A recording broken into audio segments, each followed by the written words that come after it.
Hey everybody, it's a normal nighttime in Rust, and as you can see, sort of, I'm looking around. I have no torch, and I cannot find my fireplace. I could use my revolver, I guess.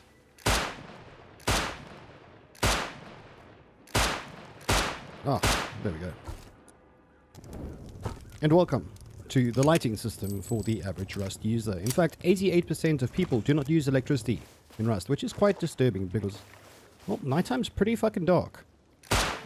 But electricity isn't exactly reserved for just lighting. I mean, there are a number of things to use electricity for, such as raid defense, farming, quality of life, getting rid of sky cars. What he's doing? Why you bullying me? And once I'm done waiting for the sponsored crate to open and I talk about today's video sponsor for about 90 seconds, I'm going to show you guys part 1 of Mr. Flak's Electricity Masterclass, where I teach you all the basic components, how they function, how to measure consumption, and of course how to build your own automatic lighting system. A simple, no frills, no fuss automatic lighting system that charges all day and lights your base at night. No switches needed. Hey! Raid Shadow Legends, a massive online turn-based RPG. Do you like fully voiced campaign modes? No problem. You want to take on massive bosses? Do you want to scrub the dirtiest dungeons for your next victims? That won't be too hard with fully customizable champions at your disposal. You want to party with Steroid Santa? Make sure you use my link below so you can download Raid for yourself for mobile or PC completely free. Speaking of champions, check out Tormund the Cold, who's a legendary dwarf. Other than his massive physical attack strength, he has the ability to do Blizzard Rage. And how's about the legendary demon sport Duchess Lilitu, who is an absolute beast. She has the ability, if you can believe it or not, to make her teammates invisible, so people can't attack her. And if they die, she can resurrect them at 70% health. That's nuts. Open up mystery shards so you can unlock new heroes, and if they're crap like this guy, you can just take one of the champions you like, sacrifice the crap one, Why you bullying me? and upgrade her using his soul. Look at that! 6 levels up! Massively intricate player customization, a huge online chat community, many different game modes to choose from, and the ability to go to the spa and upgrade your heroes when you're not online. The biggest update ever has just been released, Doom Tower. It has 120 floors, a bunch of secret rooms, 12 extremely dangerous bosses like this guy. There really never has been a better time to join Raid Shadow Legends, and if you're a new player you'll get an XP booster, some energy refills, an ancient shard, a rare champion named Bulwark, and 50 free gems. You can find your rewards right over here, and remember they're only available for the next 30 days. You can find me in game under the name Mr_Flak. Just click on the link in the video description and I'll see you there. Take it easy.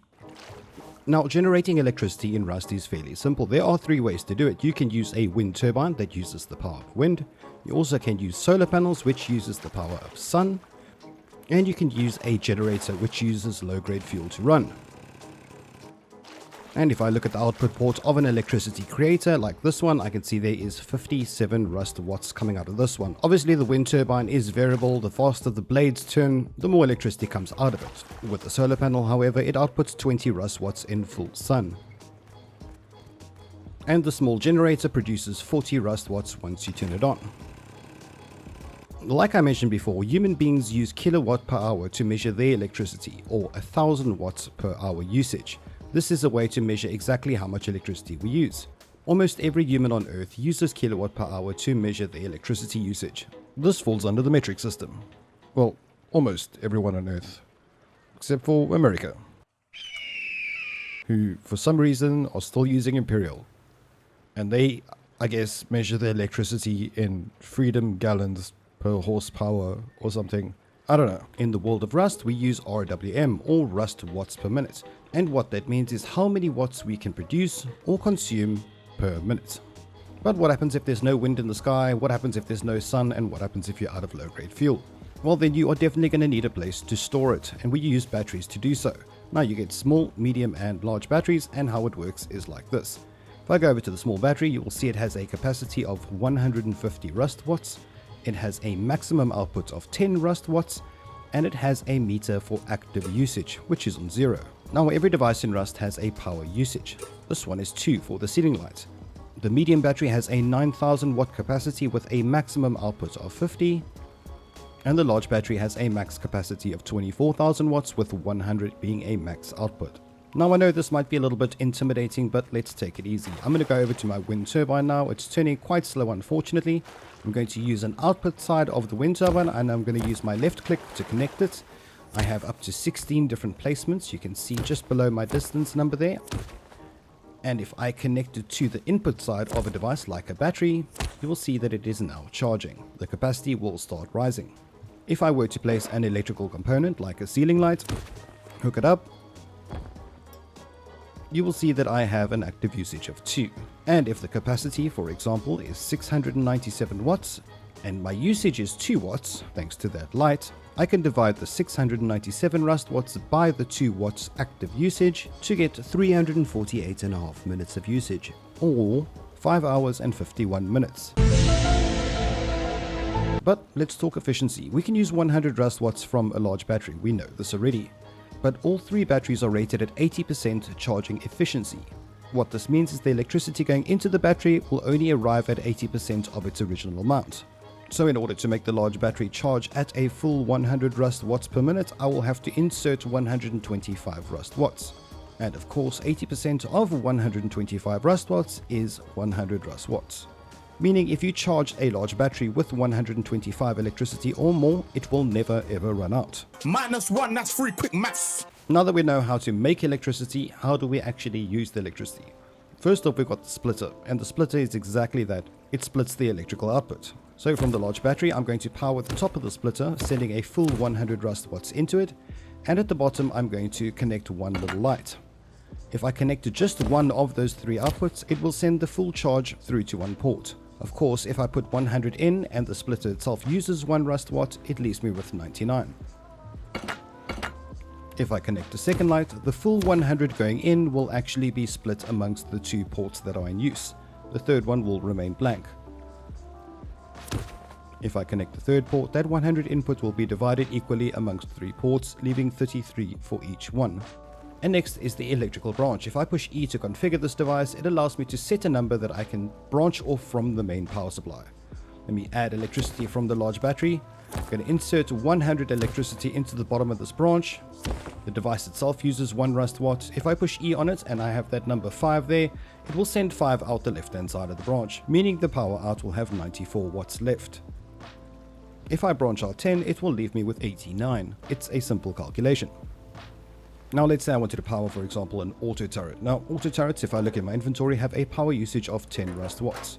So if I have a circuit that's existing already and I want to power the auto turret to my right, all I have to do is branch out a full 10 electricity from the left hand side here. Connect it to the left side, type in 10, and when I set it, it will go on, because this device is receiving an exact amount of electricity of 10. If I change it to, for example, 9, it's not going to have enough power and the device will switch off. The electrical branch is the perfect way to set exact amounts of electricity if you are powering certain devices in very intricate ways. Next we have the root combiner. It's pretty simple. If I'm going to put 2 batteries here, 2 batteries that are outputting 10 each, there's 10 on the one, 10 on the other battery, and it outputs to a full 20. Very simple, very easy to understand. And finally we have the blocker, which is my favorite device. Now it has a power input, it also has a power output on the top, and it has a blocker on the left. Now let's say I have a power supply sending electricity to this blocker and it's powering a light. It will flow right through the blocker and it will power the light will go on, everything's fine. If I add a second power source and I apply electricity to the block pass through, the blocker will activate and it won't allow electricity to go through, making the light go off. If I take that power source away, it will stop the blocker from blocking, the electricity will then flow through and it will then power that light again, making this an interesting item for electrical contraptions. And now that we know all the basic components, I'm going to set up a small little automatic lighting system at my fake base over here. Now I want the lights to go on when it's starting to get dark and not when it's fully dark, and I want the lights to switch off and the battery to charge when the light is bright enough in the morning. So we start off by putting down a small battery.